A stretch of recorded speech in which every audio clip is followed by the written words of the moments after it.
தாய் என்னம்மா இருக்கும் கூப்பிட்ட நிமிஷத்துக்கு வரையும் காலையில் அந்த அளவுக்கு பிரம்மாண்டமான அபிஷேகம் பண்ணேன். 71 வயது கடந்து அடுத்த வருடம் 72 இந்த கோயிலை கட்டி 38 வருஷம் ஆகுது. எங்கேயும் பார்க்க முடியாது. பாருங்க அம்மா எப்படி பேசுறாங்க. அம்மா கல்யாணம் ஆகாதவங்க நல்ல குழந்தை வாங்கி திருமணத்தை நடத்தி விட்டு கடன் வேலை இல்லை வருமானம் இல்லை மனைவிக்கும் கணவனுக்கு ஒரே சண்டை நிம்மதியா வீட்டு இருக்க முடியல. பசங்க அப்பா அம்மா பேசி கேட்க மாட்டேன்றாங்க. நல்ல வீடு அமையல வீடு அமைஞ்சாலும் தூங்க முடியல. பக்கத்து இருக்காங்க சொல்ல சூனியம் சொல்றாங்க.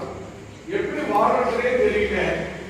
அம்மா இந்த உலகத்தில் வாழும் பக்தர்கள் வெளிநாட்டில் வாழும் பக்தர்கள் இந்திய நாட்டில் வாழும் பக்தர்கள் தமிழ்நாட்டில் வாழும் பக்தர்கள் அனைத்து பக்தர்களுக்கும் அம்மா கருணையோடு எல்லாரும் ஆனந்தத்தோடு அவங்க என்னென்னலாம் விஷயம் நினைச்சிருக்காங்கம்மா ஒரு விஷயம் மட்டும் நான் சொல்லி முடிக்கிறேன்.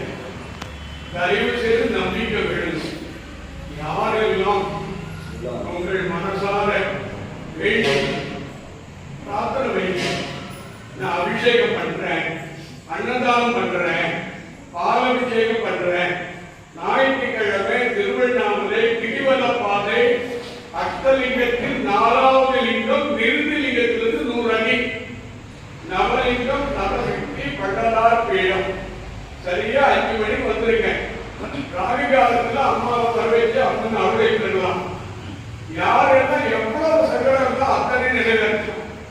இந்த சின்ன வயசு பெண்ணுங்க சின்ன வயசு பசங்க ஆசையில தடுமாறி வாழ்க்கையே கொடுத்துறாங்க.